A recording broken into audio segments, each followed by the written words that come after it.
As our esteemed candidates get settled, I wanted to take a moment to thank you for attending today. It's beautiful to see a full house, and being able to carry all the extra chairs over is a good thing. So delightful to have you here. And I'm very pleased to have all of our esteemed candidates joining us. My name is Kathleen, and I serve as a pastor over at the church next door, and this is our hall, and we're so thankful that we can use this as a community space to gather and hear the good news from these fine gentlemen. A couple of things just as a point of order of how things are going to proceed this evening. Each candidate will have 2 minutes to introduce themselves and offer opening remarks. The order in which the candidates will answer the questions has been determined by a random draw. We will then proceed with a couple of questions asked on behalf of the Kingscourt Community Association, and each candidate will have 1.5 minutes to answer each question. 1.5 minutes. A yellow card will be raised by our timekeeper, Harold. Harold, will you stand? This is our timekeeper, Harold. If you see a yellow card, that means you have 10 seconds. 30 seconds.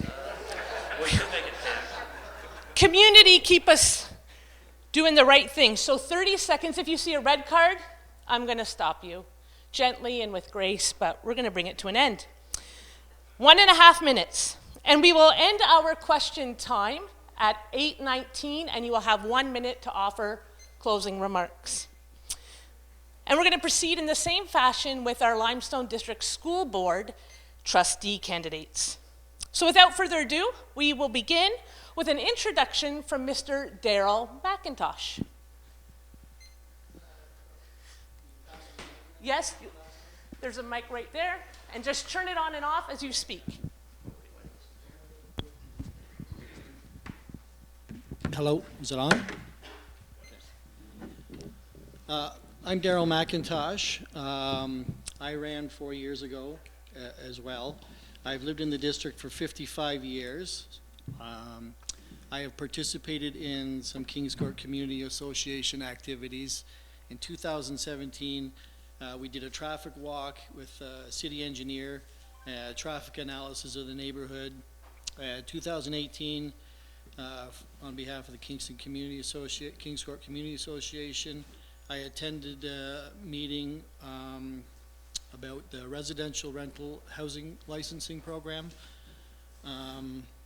My basic philosophy on municipal politics is this is grassroots. This is the only place where we can eliminate partisan politics, and we can eliminate top-down governance, and governance can go from the bottom up. That's what I like about municipal politics. That's what excites me. We can actually get policy and information and feedback from you, the people. The best way to do this, I believe, is to do regular newsletters, social media, regular town hall events, and I mean monthly town hall events. And it's up to a city councilor to solicit feedback from the constituents. I believe it's very important that you get out there and you solicit the opinions. Governance should be ground up and not top down as far as I'm concerned. Thank you.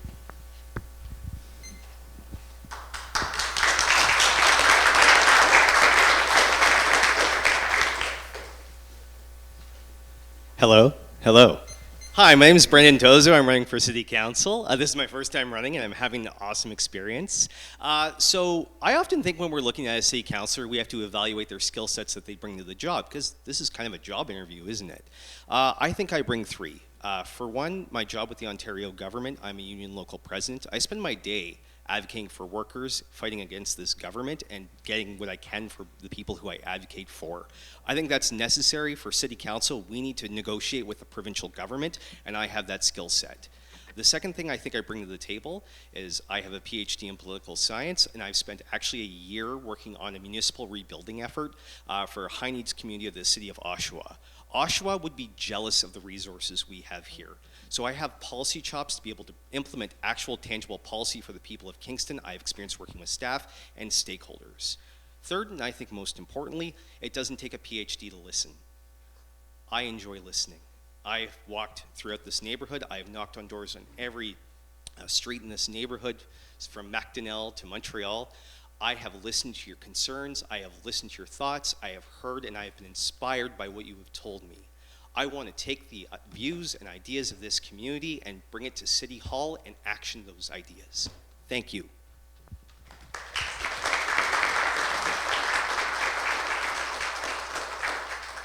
Thank you very much. My name's Tom Ginnards, and that's a tough act to follow. Thanks, Brendan, for that. But before we start, though, I just want to do a land acknowledgement, since it has not been done, in honor of Grandmother Laura Claus that just passed away. The city of Cataraqui, known as Kingston, is situated on the traditional territories of the Anishinaabe and the Haudenosaunee. We acknowledge their enduring presence on this land, as well as their presence of Métis, Inuit, and other First Nations from across Turtle Island. In the words of Black Elk, everything the power of the world does is done in a circle. The sky is round, and I have heard that the earth is round like a ball, and so are the stars. Birds make their nests in circles, for theirs is the same as religion as ours. The sun comes forth and goes down again in a circle, and the moon does the same, and both are round. Even the seasons form a great circle, and they're changing. From these words, I have learnt that there are many ways to look at things, such as the earth, land, seasons, and the beautiful nature of the surrounding us. With the knowledge, I have a better understanding of their cultures and celebrate their commitment to this land. Thank you. My name is Tom Ginnards. I ran 8 years ago in the municipal election. Right now I'm sitting as a school board trustee for Kingscourt-Rideau. So in the last term, I've learned a lot to do with local government and how to represent the community. My philosophy is, as a councillor, is to be like the old days, like Bill James and that. You knock on doors, you talk to people, you find out what people are thinking, you go from there, and you take their concerns to the table. No concern is too small, no concern is too big. You do your best, like we say at work, we close the circle. I will get you an answer. It might not be the answer you like, but I will try to get you an answer, and hopefully I can be the best representative for Kingscourt-Rideau. Thank you very much.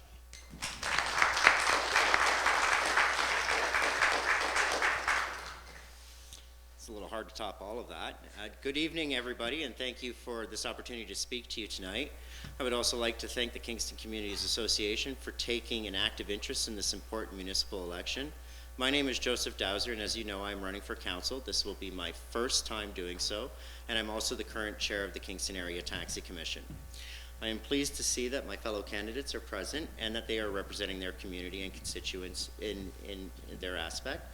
And I am pleased to represent tenants who struggle daily to make ends meet and exist under consistent threat of eviction by landlords wishing to increase rental rates and who generally feel that they are underrepresented and ignored at council.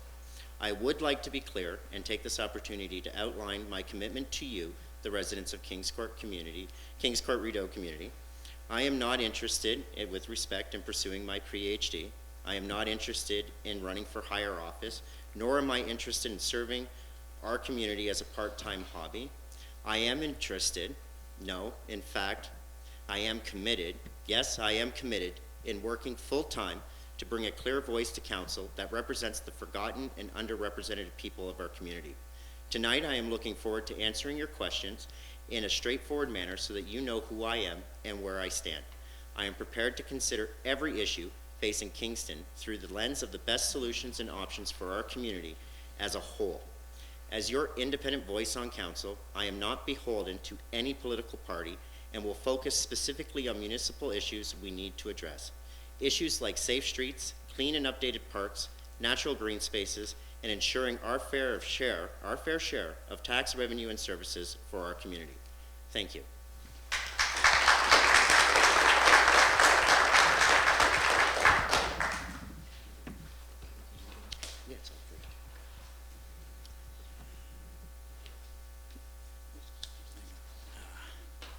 Good evening, and thank you for joining us and being engaged in the process.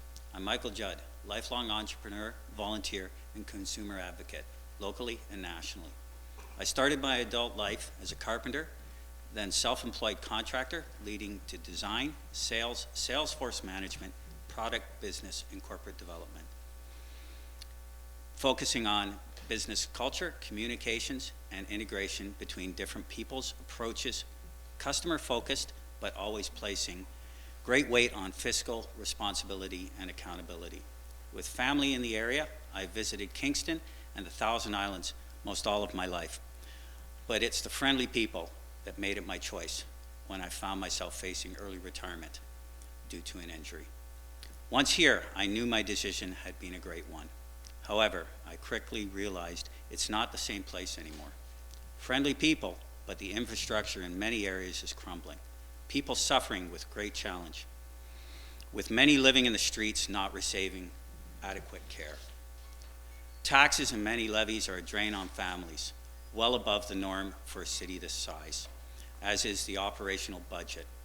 Waste of resources and lack of communications seems systemic.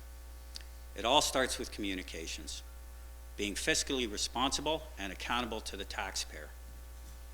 Serve the taxpayer with strong, sustainable infrastructure and amenities, attract tourism and business, make the city a memorable place to visit, and a beautiful, safe place to work and live. If we do that, we will flourish and have resources to assist those in greatest need. Thank you for your time and consideration.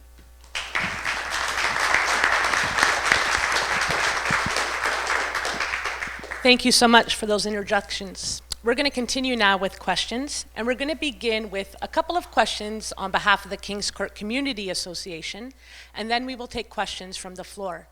Just a reminder that you will each have 1.5 minutes to answer the question. The first question that I've been asked to propose is, what steps should the city take to protect the historical character and affordability of Kingscourt? And we'll begin with Brandon.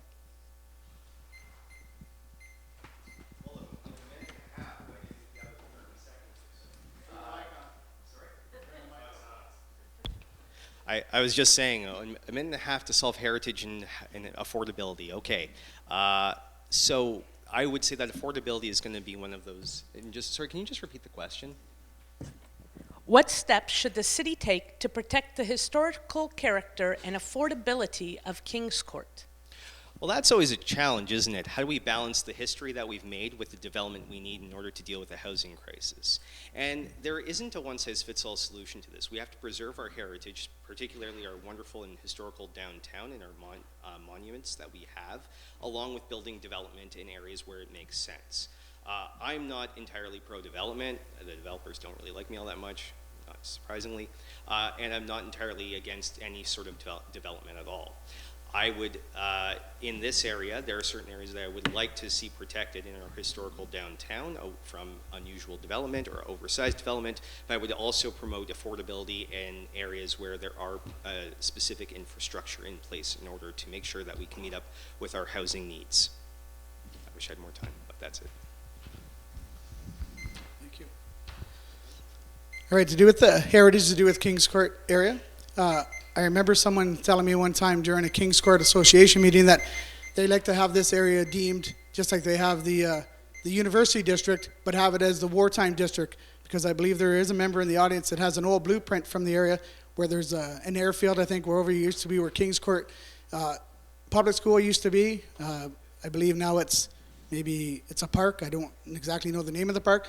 So maybe do something like that, where I've been to other towns where they have like a little sign as you're coming into the area which says, "Welcome to Kingscourt, wartime housing area," type deal. Do that, have all the signage change. I'd be willing to go to the Heritage Committee for us and try to get that deemed. To do with the affordability of the housing, that's always going to be a task, because right now I have a 24-year-old and a 21-year-old. The way the world's going, my kids will never be able to afford to buy a house, even rent a house by the way it's going. So I'm just hoping throughout the city they can expand the housing, then there'll be a domino effect. Once somebody upgrades, then a house here in Kingscourt or even in Rideau Heights might come available. And this is a great starter neighborhood, and I know a lot of retirees are here as well, which is fantastic. Some people are lifetime residents of this area, and that's what I'm hoping to be. So yeah, so that's my answer in a nutshell. Then hopefully have this deemed as the wartime housing zone, and have some signage to go with it, and also to do with housing. Like I said, we'll have to figure that out. It's an ongoing thing. It's never going to go away. Thank you very much. Sorry, can we just repeat the question one more time? Of course. What steps should the city take to protect the historical character and affordability of Kingscourt? Tough question to start off. Well, one of the things that I have to consider as a councillor is the balance between heritage and development, but we also have to protect our culture. As part of that, you have to see that in order to produce an affordable residence or affordable housing, we do need to build more. But we also have to find a way that we can compromise in a middle ground where we can build in the proper area that isn't an eyesore, isn't 15 stories high or 5,000 stories high, just as an overstatement. But we also have to ensure that the neighborhoods still can maintain their distinctiveness to their community and to the Kingscourt area. It's very difficult to elaborate in a minute and a half. I could go on for hours, but I will stop here.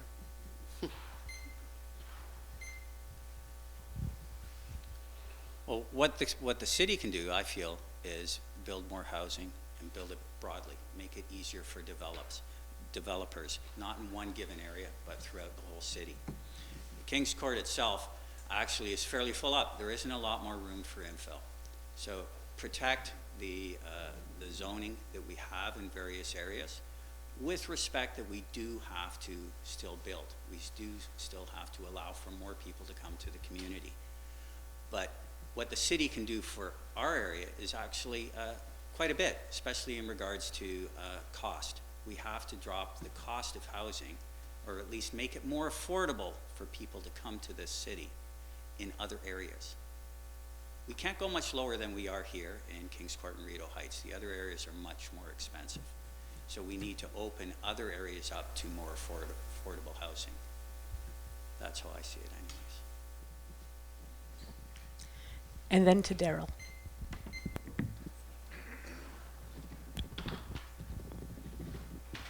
Pass the microphone.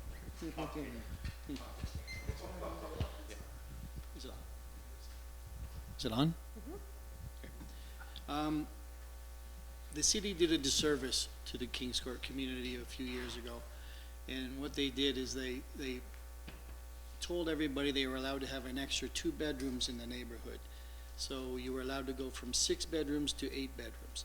What you've done is you've encouraged absentee landlords to come buy property, add the extra 2 bedrooms, turn it into an income property, and rent them out for obviously ridiculous amounts of money. What we should have done is kept it at the 6 bedroom, encouraged the smaller development houses, because the wartime is, I mean, you can't change the wartime housing unless you're going to tear them all down and build larger, okay? So that's how you're going to protect the heritage of the neighborhood. I like the idea Tom has to put wartime signs up, wartime district. But the biggest disservice that the city did was to encourage absentee landlords, to encourage turning our great houses in the neighborhood into rental income properties, and that's what's been spiking up the price of houses in the neighborhood. I mean, sorry. Thank you so much, Daryl.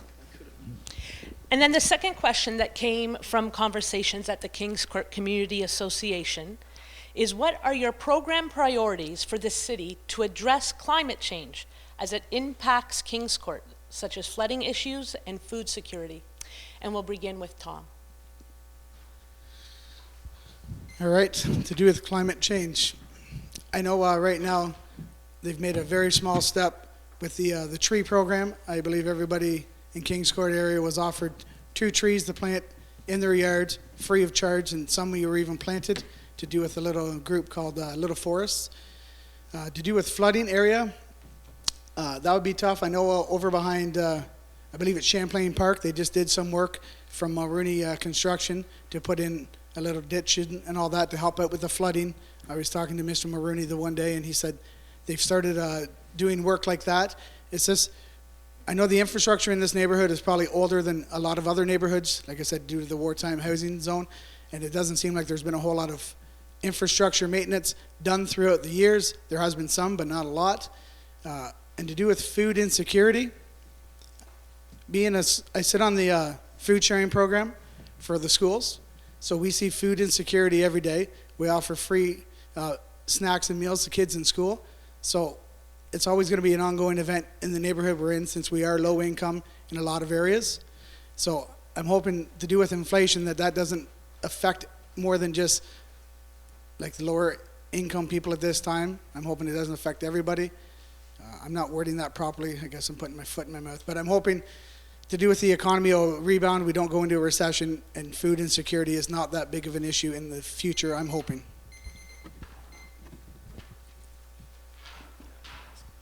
Could you repeat the question again?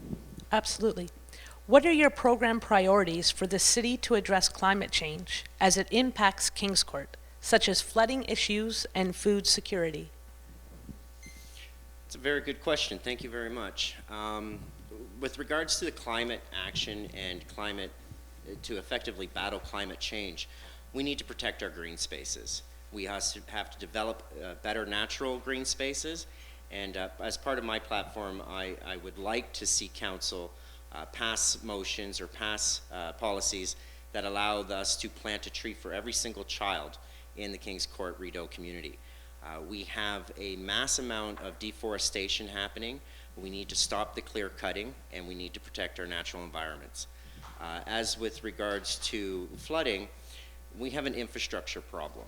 It's crumbling in essence that it's causing poor roads, poor sidewalks, and sewage. For example, even in my neighborhood, if it rains even just the slightest bit, we're not going outside. The ground is completely flooded, and that's possibly due to the fact that when it was built in a time when that wasn't a consideration, and we would need to research further into that. For the food crisis, I come from a community where this is a daily struggle. I believe that we need to seek out and search more options and possibly fund our food banks in a manner that we can bring a meal to every person if they are in need.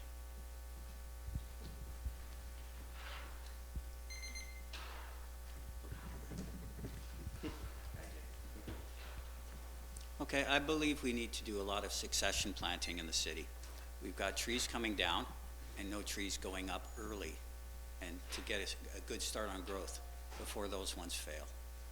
We've got a lot of mature trees. They look great in this community. We've got lovely trees arching over the streets, but nothing to back them up as they're taken down. They get replaced with a tree that's 6 feet tall. So we should start some succession planting now. We just have to increase the canopy. We can't see it go the other way. It should be. Oh, okay. Okay, yeah. We can't see it go the other way. Community gardens, they're a big thing. I want to see more of those. And household gardens. I've been assisting some people with their gardens, and I've offered some assistance with some myself. I have a very large one, and my freezer's almost full. I'll be donating the excess to the food bank. Commitments made with the city. I've already done some. Got some to replace three of the worst streets, full infrastructure, the surfaces. Anthony in engineering's been a great guy to work with, even though I'm not on council. You can work with the city even as an individual person. Thank you.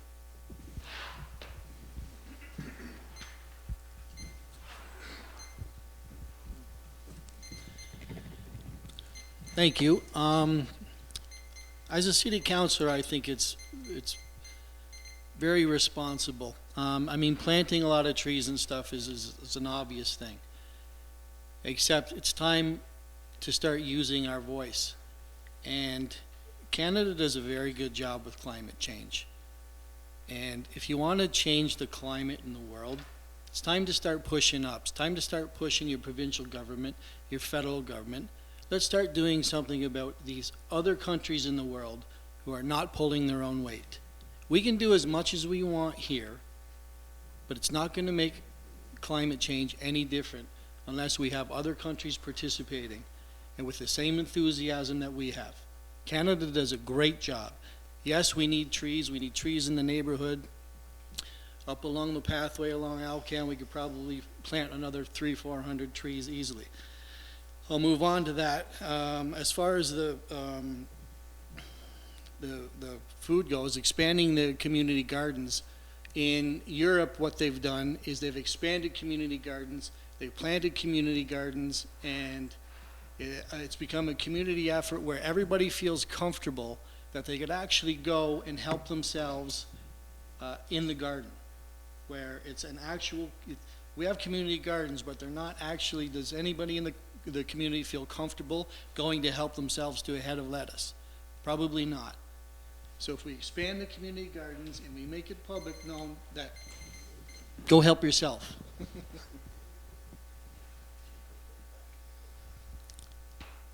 Can you please repeat the question? I would love to. What are your program priorities for the city to address climate change as it impacts Kingscourt, such as flooding issues and food security? Okay, so climate change doesn't stop at the borders of our district. It doesn't stop at the borders of our country. I fully support the small little tree program that Kelsey did on 4th Avenue. I think that she's done a great effort in reforesting our district. We have one of the lowest tree covers in the entire city, and I think that we need to step up our game locally. So that's something I am a strong advocate for. Our infrastructure will be under test when it comes to climate change. We can't stop it, it's happening, but what we can do is mitigate it. So we need to work with the city to invest in appropriate infrastructure for mitigation. That is something I would absolutely advocate for. As far as food security is concerned, I fully support the work that has been done by the food bank as well as Martha's Table. I'm not going to lie to you, the province has to step up. They need to help people who are at the lowest income ladders, and they need to provide more assistance for people on OW and ODSP. It is a shame that they do not do that, and I would be a vocal counselor to our provincial government in holding them to account. Thank you. Thank you. We're now going to take questions from the floor, and just as a reminder, please keep your questions to under 1 minute, and again, to our candidates, your answers to 1.5 minutes. And so the floor is now open for questions, and you're invited to come to the mic. Make sure it's on just by clicking it up, and 1 minute to ask your question, 1.5 minutes to answer, and we will begin with Joseph.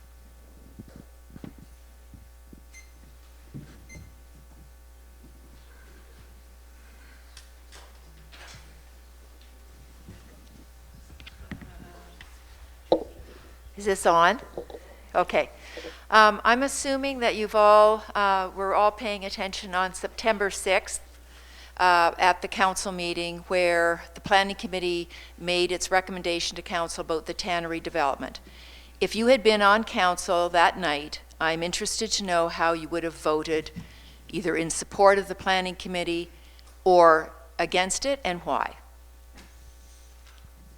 Again, that's actually a great question. I participated in the protest that was in front of City Hall on the night of that vote. So I'm not going to answer this question as am I in favor of the planning committee or in favor of the council's vote, because it was kind of skewed the way it was asked in council. So to be very, very clear on that, I believe the tannery land should be protected. I believe that they should be developed in a manner that becomes a natural green space that our children and our community can use and attract tourism. I don't believe in developing that area to an extent that Mr. Patry has proposed, and I did support the planning committee's decision to deny that development. Council kind of made it a skewed vote, but just to, again, to be clear, I'm fully supportive of keeping that as a natural resource in a natural green space. Just do we pass the mic? Well, I would have voted as council voted. I would have voted against the proposal as presented, as I don't see it as safe project whatsoever. I have a fair bit of experience in dewatering and remediation. And I actually interviewed Latoya, the head of urban planning for Patry, did a 23-minute interview, and I posted it up. I provided that and a full analysis of the business situation, of the amount of buildings they were proposing, the amount of units, how much it would make, and what it would cost. And I provided that to most of council in advance of their vote. It was not a good idea as presented. Could a little bit of it be done? Quite possibly, yes, but there was no flexibility there. Should most of it be protected? Most definitely. And is it hazardous as it sits? Yes. So there's a bit of work to be done there. But yeah, there's no way I would have voted in favor of it as it was presented. Thank you.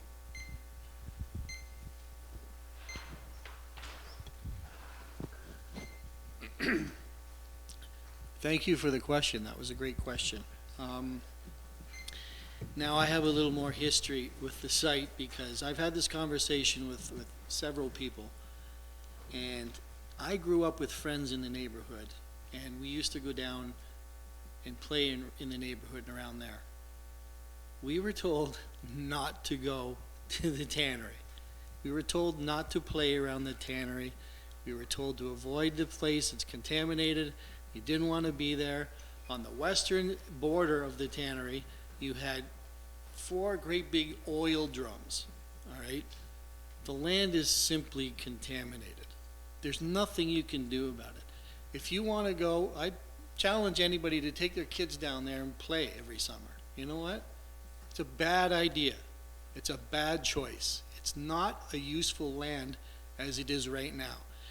If the city wants to step up and turn it into a parkland and decontaminate it, it's one thing. That's a lot of money. But the land as it sits right now, it's not worth anything unless a developer comes in, cleans it up, and turns it into some nice green space, and maybe we could help alleviate some of this affordable housing issue that we have. Now, that's my history with the site, knowing the site my whole life, and there's really, I bet you nobody who wants the site to stay the way it is has spent one day down there in the last 20 years. Yeah, I toured the site. I would have voted no on the development plan, so I support what council's decision was. I think we definitely need more green space to mitigate climate change, but the plan in and of itself was terrible. It didn't have enough affordable housing. If we care about housing, we need a portion of it to be affordable.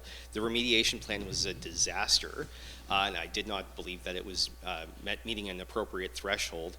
And I don't want to be blunt, but I don't trust the developer to do the right thing. I'm sorry, Jay Patry, I don't think is the hero we're looking for.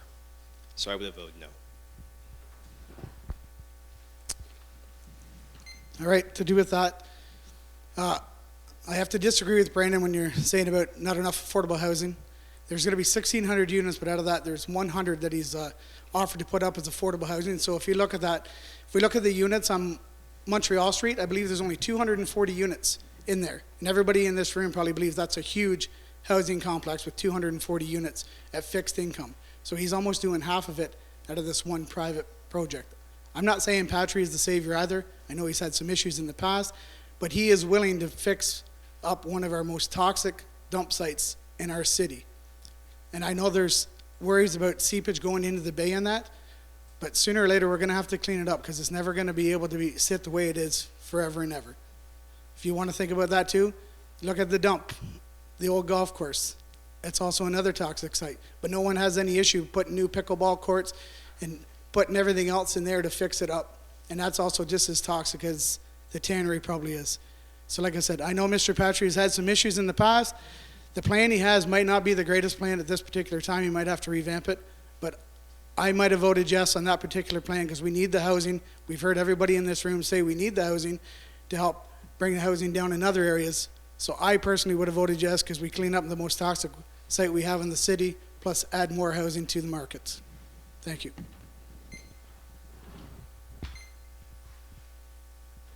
More questions from the floor.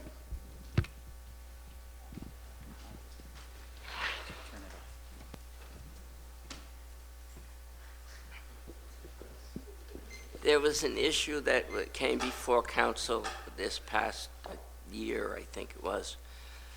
And that was when the library board brought their budget for approval. They asked for an extra, I think it was $100,000, to have a pilot project in Pittsburgh to run a staffless library. This has been done in a few other places. I know Toronto has tried it. I can't name the others at this moment. Anyway, I would like to know how you would have voted, whether you would have voted for the increase so they could have the pilot project, or whether you would have voted against the pilot project. And we will begin with Michael.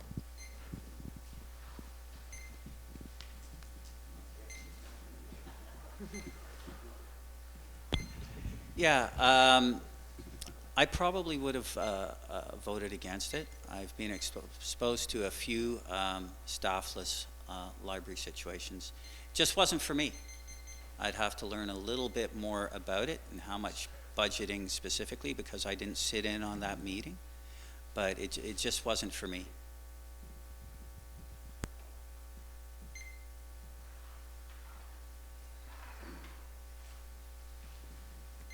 I also would have voted no to the staffless library, because probably with the staffless library, you're looking at something like Wikipedia. Librarians, one of my sister's friends was a librarian for years, and they do a fantastic job. They provide a great service, and I'm more of a social animal, and I think when people get out and they go to places and experience things, I think there should be some sort of a social interaction. People there to help you, people there to guide you in the right direction. I definitely, I don't like this no staffing at all. Thank you. Well, I'm going to sound like I'm on repeat, but I also would have voted no. One of the reasons I would have done that is through several lenses. One is safety. When I spoke to the head of the library board, they said that there was a panic button if somebody had illness, any health issues, that is unacceptable. I also look at this through the lens of accessibility. I think people who have accessibility issues need assistance from staff at a library. Accessibility is a near and dear issue to me, and I don't think a library is a community place. It should be a place where we're all welcome, regardless of our ability. And I want that to be maintained, and I'm opposed to a staffless library because it goes against the very purpose of what a library is, an open place for all members. Tom, before you answer that question, will you ensure that the mic is on? Did everybody hear me? I'm a lot of Italian, so usually it's not a problem. There you go. Thank you, Tom. Okay. I'm the same as everybody else so far. I would vote no. I just don't see the purpose of having a staffless library. It'd be no different than putting a kiosk in, like we have here at the high school, since you've lost your library in this neighborhood. And I agree with what Brandon said. Whenever I used to go to the library in college and that, there's always people there interacting.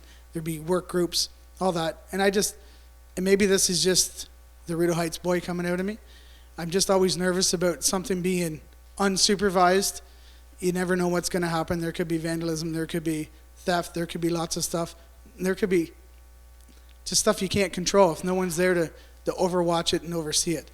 So I believe that the library should always be staffed, and they always offer great programs with the staffing. So it's just a job they took away, in my opinion, which shouldn't have happened. Thank you.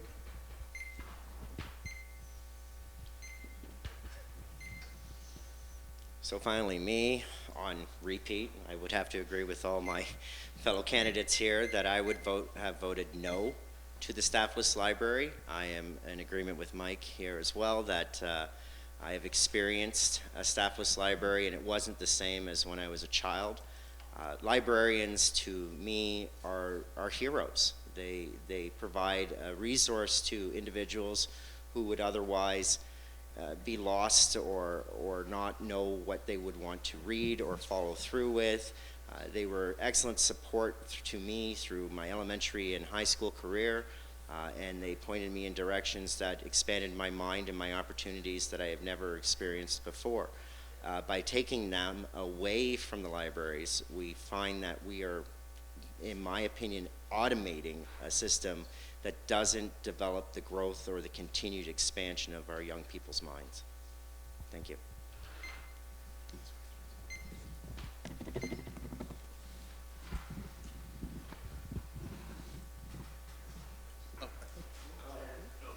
Oh, yes. That was a library question? Is it?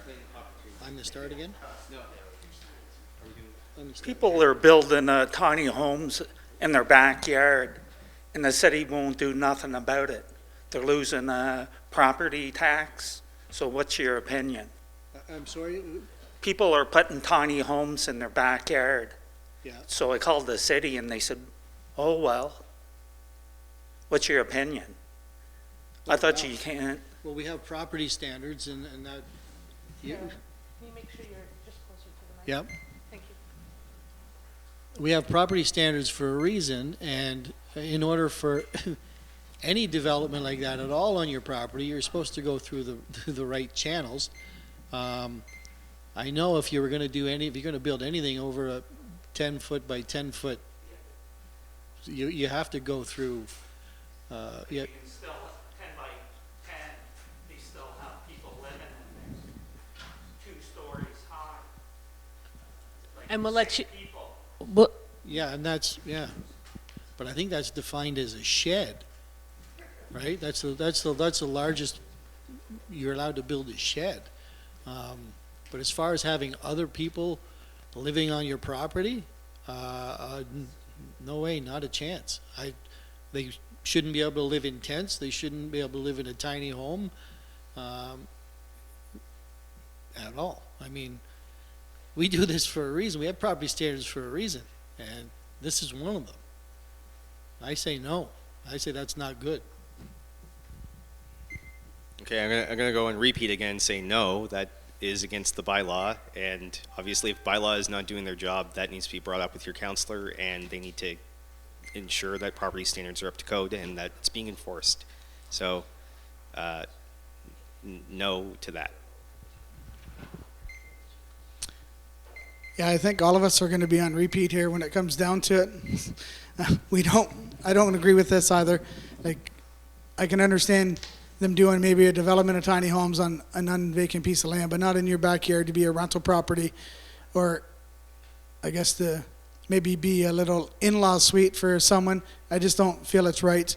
And like we said, you call your city councilor and bylaw, and they should be able to get a hold of, take care of that for you. So, like I said, like I'm agreeing with everybody else. No, I do not agree with that.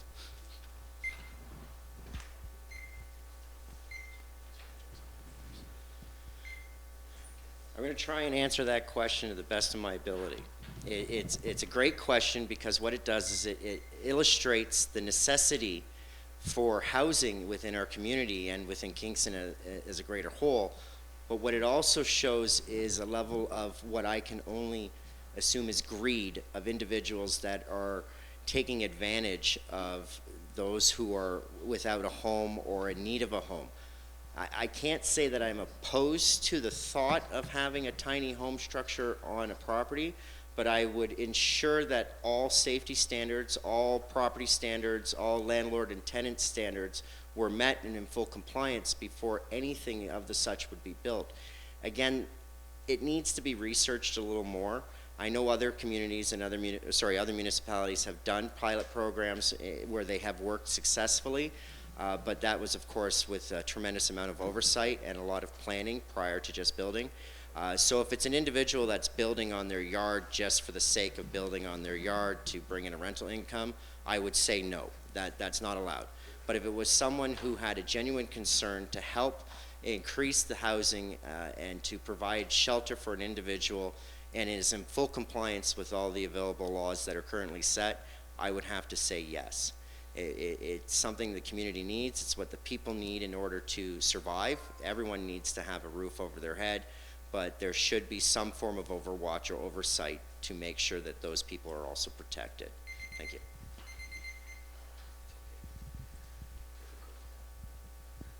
Well, I'm going to add to a lot of what Joseph has said. The city, as far as I know, has in place allowances for tiny homes, carriage houses, and other items like that, but not living in sheds, not renting out sheds. They have to be in compliance with our building codes, with our various setbacks that we have in the city, plumbing, all sorts of things. And once you've done that, it does add to the taxes, and it reduces the burden on housing, affordable housing. So done in the right situation, I have no problem with it. People living in a garden shed, that I have a problem with, and I believe that's where your main concern is, sir. But all done within the format of what the city has proposed and has put in place right now, I have no problem with that. We have a shortage of housing. Thank you. There was a gentleman, yes, go ahead. And then I have a question from the floor that's come to me. So regarding economic development in the city, a large portion of our employment base is government, institution, service, and tourism. What do you see as barriers to attracting new business and new industry to the city, and how would you propose to work with council and other stakeholders to break down those barriers? And we'll begin with Brandon.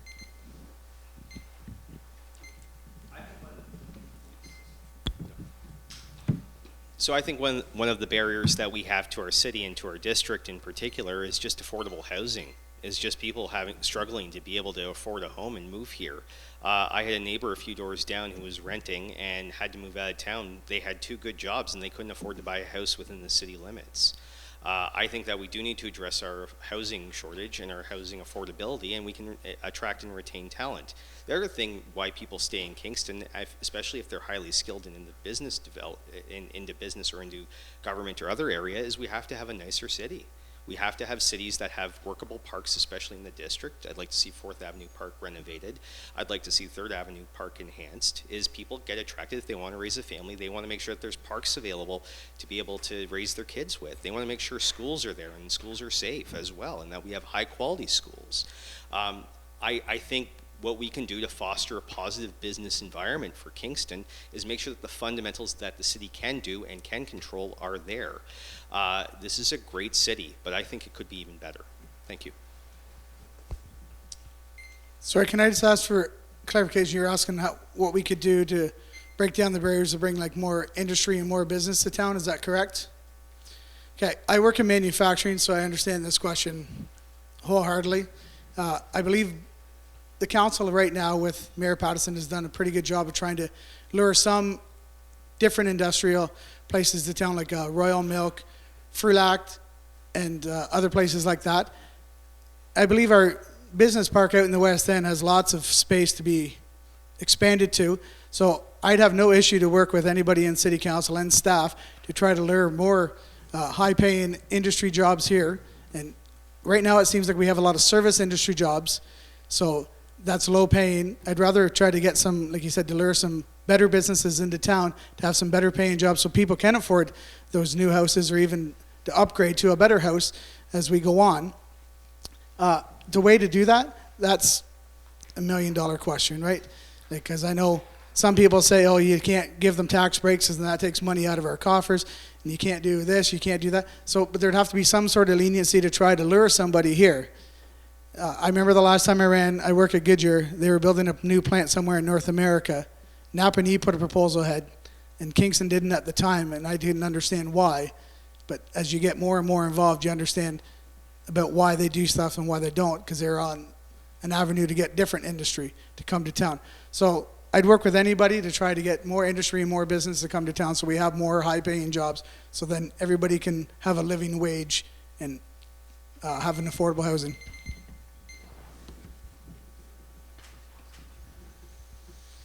Thank you. Just give me half a minute to compose myself. This is on.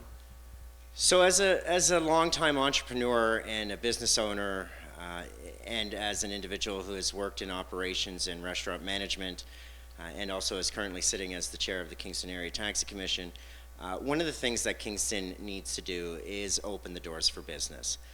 It seems that it is very difficult for new restaurants, new service industries, or new opportunities in the commercial realm to come into Kingston and open up shop. They have limited opportunities for spaces. They have limited resources to pull from in the employment aspect, and I believe that is also due in part to the affordable housing crisis, because without any growth to residencies, basically employers are stealing from other employers, and it's a vicious cycle that is very taxing on an entrepreneur or a business or a commercial's mental state.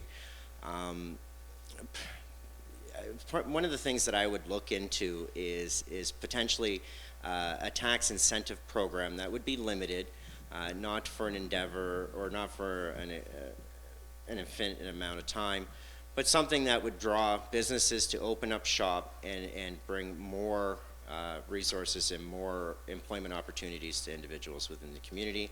I find that Kingscourt has lots of room for commercial properties, maybe not industries or manufacturing, but has room to grow. Thank you.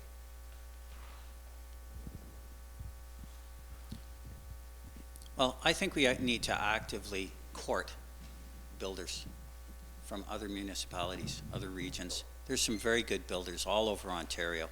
We're sticking with a very small group here. I've been in that industry for quite a long period of time, and other cities do that. We don't seem to, from what I can see. And we should work with them, and tax subsidies, all sorts of different things like that we can do to have them target affordable housing. We got to make it attractive to them. But we also have to increase our tax base. We got to increase what's happening with our businesses in the city. And we got to make people feel safe here. Visitors feel safe here. Visitors feel comfortable on the infrastructure that we have instead of bouncing through the minefields that we have down the roads here. Right? We're losing all sorts of money here just because, well, people don't like it as much as they used to anymore. They're not visiting as much as they used to. We're right on the edge of the Frontenac Arch, the Thousand Islands, both UNESCO World Heritage Sites, and we're just not taking advantage of it. At least that's how I see it. Thank you.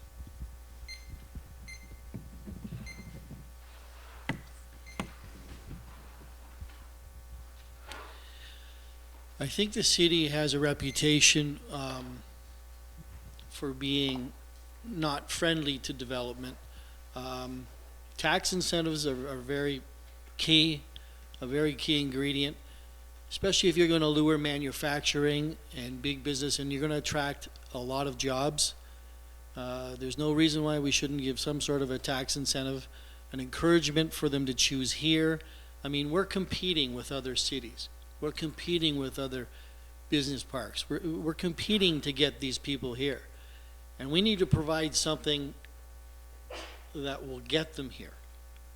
A little bit of a tax incentive to make 100 jobs in the city, that's a small price to pay, for all the other extra tax revenue you're going to generate through property taxes, etc. Tax incentives, I think, are the way to go. Cut the bureaucracy, get rid of some of the red tape, and make it a little bit easier to do business with the city, I believe.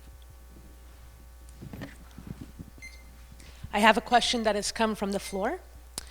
As the chair of Molly Brant Elementary School Advisory Council, I have been advocating for safe passage of all students and residents of our community. Our streets are incredibly dangerous. What will you commit to doing to address the seriously dangerous environment that is present in the entire campus that surrounds Molly Brant Elementary School and Kingston Secondary School as soon as you are elected, not in 2024? This has been an ongoing problem since 2016 without any short or long-term solution put into action as of yet. The issue gets bounced from responsibility of the school board to the city of Kingston with no one addressing it. It's a tragedy waiting to happen. Chi Miigwech, thank you, Jennifer Kehoe, and we will begin with Tom. Thank you for the question. I guess I'd be part of that problem at this particular point because I am the sitting trustee We've tried all our best to talk to the city. I've actually personally reached out to our own councillor and another councillor to see what avenues we could take. Sometimes I've got blown off, sometimes I haven't. But right now, I have to commend the Jennifer Kehoe and the KSS Student Advisory Committee. They had a meeting the other night, and they came up with, I believe, 6 or 7 alternatives to try to curb this tragedy waiting to happen up around Elliott Avenue in front of the school with the 4-way stop there. So right now, as far as I know, I got some information yesterday. So Molly Brandt and KSS is actually on the books for the spring of 2023. I still don't think that's quick enough to have our traffic concerns looked at, because I went up there the other day and watched, and it is just a tragedy waiting to happen. So right now, as the trustee, I'm trying to do all I can to expedite this. So even if I do not get elected as councillor, I'm still trying to get this problem solved so we can have it done and over with before I leave office, even though it's only 2 weeks. I like to get something a little bit pushed up on the books and go from there. So you have my word that even if I'm not still in this job, I will do everything I can to try to stop a tragedy. Thank you.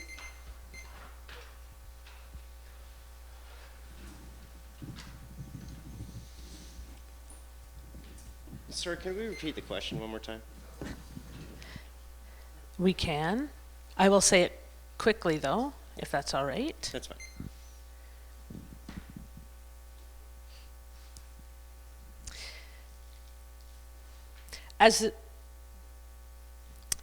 So Mrs. Kehoe has been advocating for safe passage of all students and residents of our community, our streets, because they are incredibly dangerous. What will you commit to doing to address the seriously dangerous environment that is present in the entire campus that surrounds Molly Brandt Elementary School and KSS as soon as you are elected, not in 2024, as this has been an ongoing problem since 2016 without any short or long-term solution put into action as of yet? Thank you. So this is obviously a critical issue with the Kingscourt-Rideau community, especially with Molly Brandt School and the surrounding community there. Being that it's from 2016, I find it's absolutely completely unacceptable that nothing has transpired or been solved or brought forth to rectify the issue. I believe that if elected to council and that it being a critical issue, I would certainly put this on the radar for immediate action. We would reach out to the community and the general public for consultation and source a solution that would best meet the needs while not interfering with the community as a whole, but to ensure the safety and well-being of our children. I also believe that we should research other municipalities and what they have done instead of having a learning curve that's obviously on a steep slope. We could take from example from those municipalities, and I'm sure they've had successful situations or had those concerns, and I think which should be addressed immediately.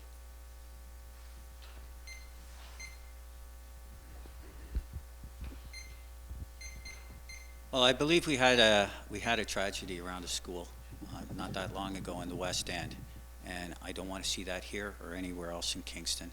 It has to be addressed immediately for sure. We need better traffic controls, but we also need better pedestrian controls. They use these items all over Ontario, and I don't see many of them in Kingston at all.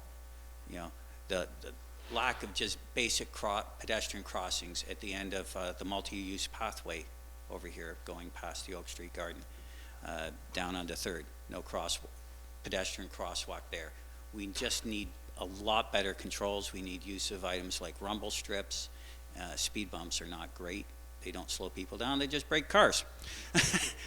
But rumble strips do work. And signs with flashing lights signifying certain times, and I personally would like to see the speed limit dropped to 40 in the entire residential area of Kingscourt-Rideau Heights.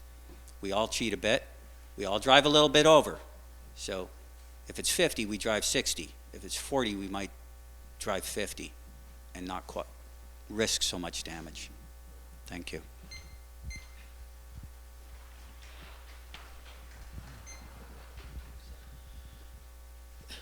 That's a great question.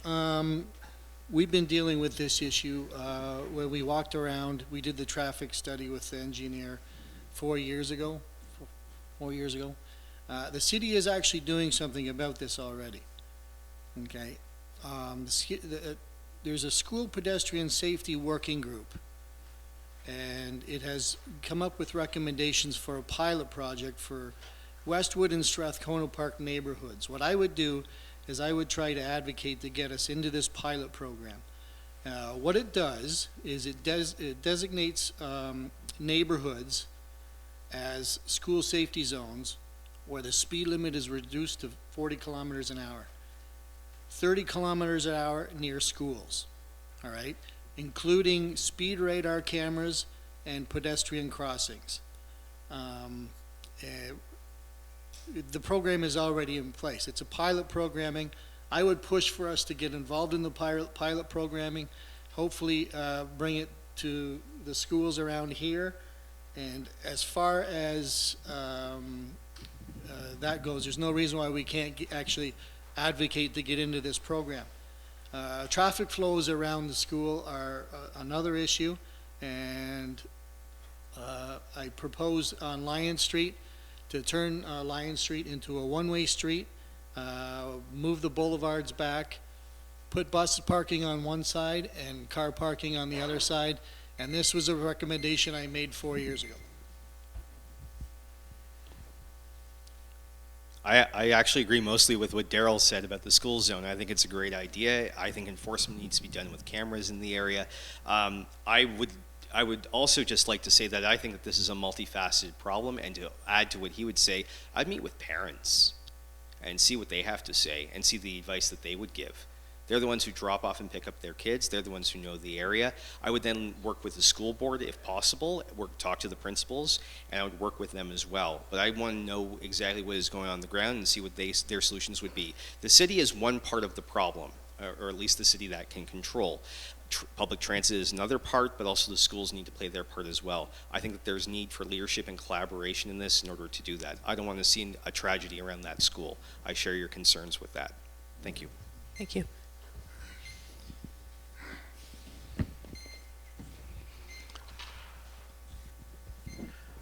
Hello. Thanks for coming tonight. It's been an interesting meeting. Questions that I've got a couple of really quick questions that aren't going to take a minute and a half. I guarantee it. Have any of you received donations from a developer, or would you accept a donation from a developer to fund your campaign? Were those the two questions? My other question was, under what conditions would you foresee having an MZO? Tough question, Mr. Councillor Neal.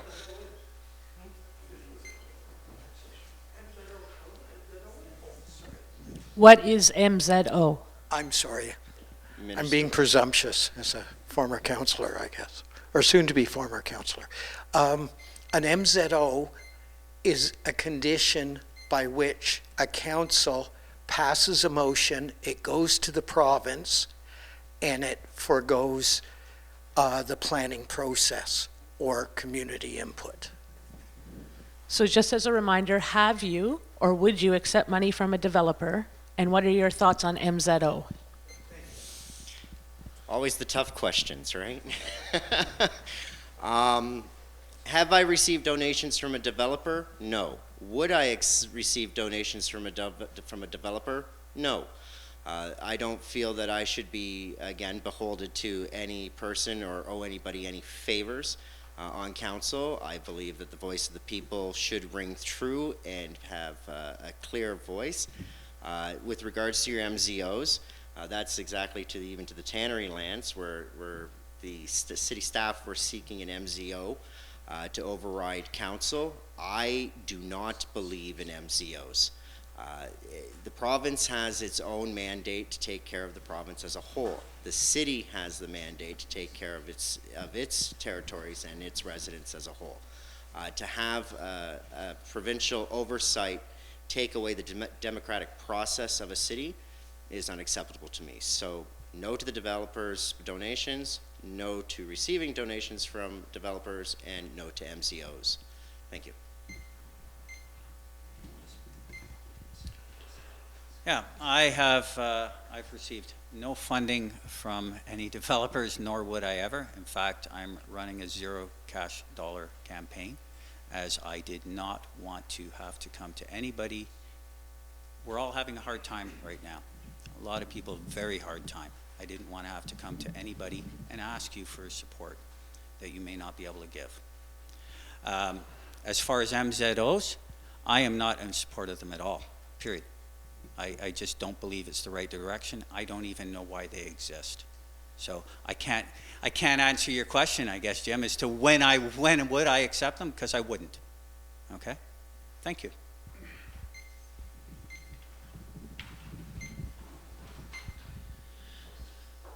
No, I have not received any money from any developers, nor would I solicit money from any developers. As far as the MZO goes, I don't think I would support MZOs. However, I can't help to think that the capital project, when it was approved and okayed by City Council, somebody did an end around to the OMB, I think, to redo that development. So I don't think it's fair to have it one way and not the other. Maybe get rid of them both, I would imagine, because I think the capital project was scaled down because they did an end around, and if you're going to take the tool out of one bag, you're going to have to take the tool out of the other bag, I believe. Thank you. Yeah, Jim, I have not received any developer money, and they have not asked me, and nor would I accept developer money. I'm a progressive candidate. I'm here to defend people, and I'm a labor activist, so not in their hindsight, I think. As far as MZO orders, I don't like the idea of council abdicating its democratic principles and oversight, so I certainly can't foresee a time when I would see where I would agree with that, and certainly not for the tannery site, but I can't foresee agreeing to that. Thank you. No, I have not received any money from a developer, nor would I take money from a developer. The only person financing my campaign is my wife. So, and no, for the MZO, no, I don't agree. Sitting on the school board for the last 4 years, pretty much every decision, or a lot of the decisions we make, we ask for some sort of public input, even though it might only be online, or it might actually be a meeting with the parent involvement committee or someone, but I always believe public input is important when you're making a big decision that involves just more than yourself. It's involving a whole city, a whole community. So yes, no to the MZO as well. Okay, thank you. And another question right here from the floor.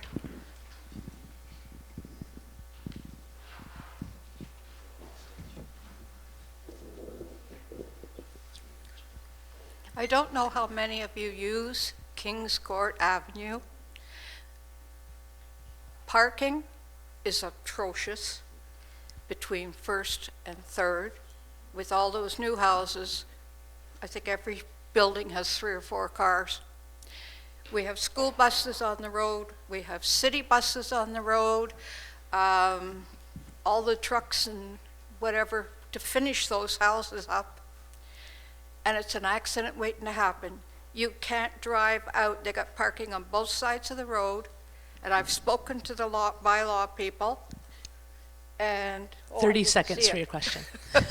Anyhow, what would you do with parking on King's Court before some youngster gets killed? Michael, we'll begin with you. Okay. Well, right away, as you mentioned, there is parking happening on both sides of the road. I would actually like to see most, if not all, of King's Court just parking on one side of the road. Could alternate halfway through the month, maybe weekly, dependent. I know other cities have tried removing parking restrictions, and it's usually pretty disastrous, and there has been talk of removing the winter restrictions in Kings Court. And that one really scares me, especially in the current situation where we have parking on both sides. That will be a true disaster. So I'd like to see something where we alternate sides and have it enforced. Otherwise, we will see a significant problem. Thank you.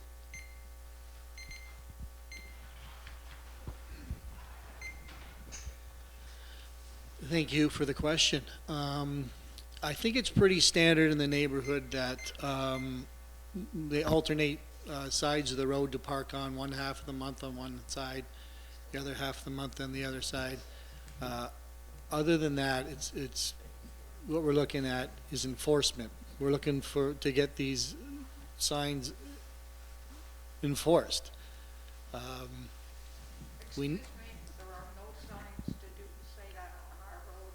There are no, in that block, there are no signs yet. Yeah, I know that, but there will be. And the issue is it's standard for that neighborhood where you've got 15 days of parking on one side, 15 or 16 days parking on the other side. The real issue here is enforcement. I mean, after that gets done, and I'm sure it's going to get done regardless of who gets in, I would imagine. It just makes sense.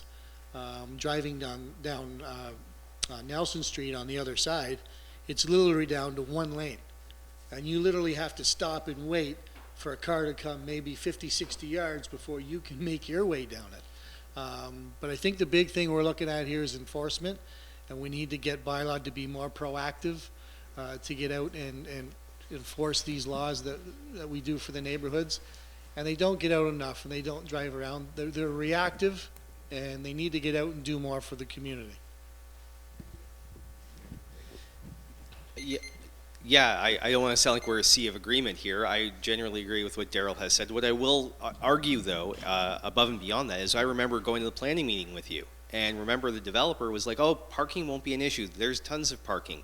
I think what we can take from this lesson around Nelson and Kings Court is that if we're going to approve new developments in the area, there has to be appropriate amounts of parking so that we can alleviate the congestion, because now we're reacting to an error that was made by a previous decision, and we will be living with this for a long time. And I have two kids. I live on Kings Court near my neighbor. I am terrified every time my kids go out. They're a little young to be out in traffic, but it'll happen. But there are other children in the community, and I do fear that. We do need to work on enforcement. We do need to make sure that it is done appropriately and that signage is put up. But I think what we can take from this is a lesson for future development. We're in a residential neighborhood. We live in a car culture. We have to accept the reality. We want to promote public transit as much as possible. Absolutely. But we also need to recognize the fact that people are going to have vehicles, and those vehicles will have to be stowed off the street. So it's something that I would advocate for, and ensuring that those measures were up to code if I were on council. Thank you. Yes, I understand the issue, and like with they're saying to do with the signage, there is a lot of streets that do have that signage where you're allowed to park on one side and then the other side. That might be beneficial for up there on Kings Court, but it still comes down to, we can take our last question a little while ago, do with schools. You go past every school, it has a no stopping sign in front of every school on every street, has no whatever on lots of streets, but people don't always listen to what the signs say. So yes, we would have to have some enforcement, but then we're getting into a lot of enforcement throughout the city. We don't probably have that many bylaw officers to be enforcing everything every day in every neighborhood, so we might have to look at that as well. But the start would be to have some signage put up, and hopefully people obey the signage where half the month is on one side, half the month is on the other side, and hopefully that would alleviate a little bit, and hopefully there would be no accidents up until then. But yes, I'm with everybody else. We'd all try to get that signage free, and hopefully everybody would listen to it and abide by it. Can the police not issue tickets? No, sorry. We're going to let the next person answer the question. Thank you. Thank you for your question with regards to parking. I can assure you that this isn't a problem that's limited to Kings Court or to Kirkpatrick or Nelson. I live on a street that they are parking on both sides of the road. It's impossible for anybody to drive through, And what's more concerning to me is that in the effect of an emergency services, they can't even get through. So just last week on my street alone, there was a necessity to have the fire crews come out, and they had to take a back way approach into the neighborhood, and that's unacceptable. As I can agree with all the other candidates here, signage is important, but signs are only as good as enforcement. You can tell anybody no, but unless you say you can't and then put something monetary or some sort of penalty to it, they'll continue to behave in that manner and ignore the signage. It is a problem that must be reviewed and taken into great consideration. The alternating of the sides of the roads, is, as on my street, is what it's supposed to be, but they still park on both sides. And I find that that program doesn't work. We should look at other avenues to alleviate the traffic and parking on the streets. Thank you very much. That ends our question time from the floor, and I'm sure many of you have many more questions. We are going to give our candidates 1 minute to offer closing remarks, and perhaps as part of that, you might suggest how people can best get in contact with you if they have more questions. And we will begin with Daryl for closing remarks. Well, first of all, I'd like to thank Matthew and the Kingscourt Community Association for putting this on again. I think, Matthew, if I'm correct, this is your last year, and I'd like to thank you for your service. Matthew's done a great job for the Kingscourt Community Association for many years, and he's really cared about the community. Thank you.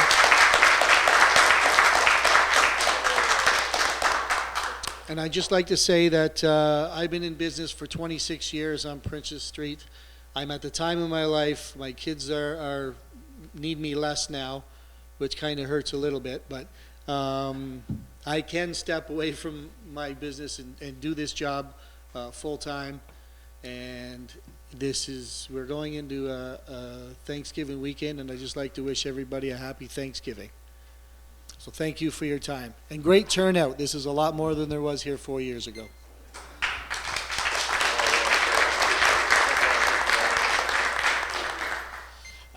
I too would like to thank Matthew for your service to the Kingscourt Association, Pastor Kathleen. Wish everybody a happy Thanksgiving. On a personal note, I want to add that today is National World Cerebral Palsy Day. I have a son with cerebral palsy, and I'd like to just recognize that as well, and any other motor issues as well. This is my first time being a candidate, and I have to say that this community is amazing and inspirational. I have heard so many great ideas, whether it's Michelle or Lowell who work at the community garden, whether it's Paula who gives me fashion advice, which I don't often take all the time, whether it's Shelley and Ron, whose neighbor passed away on Alfred Street. I've heard so many great inspirational ideas and great inspirational stories. I don't have all the answers here, and I don't think anyone does, but I know as a community, with our innovation, with our ideas, with our passion, we can solve it together. I'm here to be a representative for your community on City Council. On October 24th, I ask you humbly to support me. Thank you very much.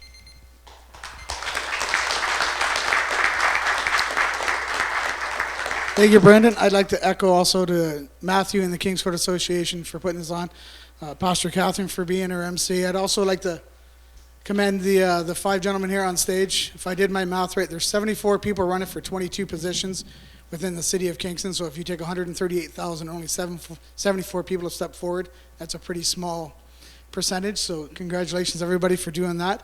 And yes, if you want to get a hold of me, there's some cards at the back. My email's on there, or my phone number, and we also have a Facebook page. But yes, I just think with the experience that I have here in the community, I've never lived outside of here. I'd love to be the voice for Kingscourt community and for Rideau Heights. Even if you do not vote for me, please tell all your friends to vote. We do not have a very good turnout for voting within the city of Kingston. So I just want our numbers to get up so it represents more of the democratic society that we have in this town, just not the 30% going across the board. Thank you very much.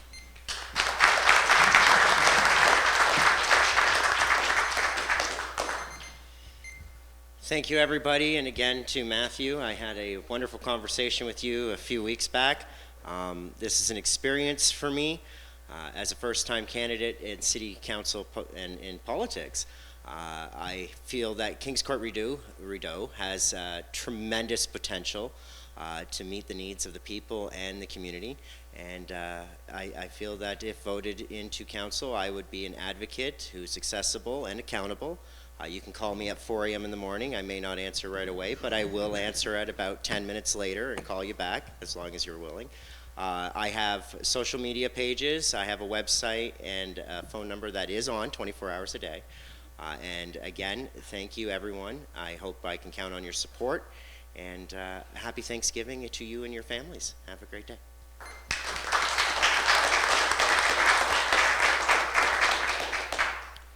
Well, thank you all again. When all is said and done, I hope to be working for you on council as directed by you.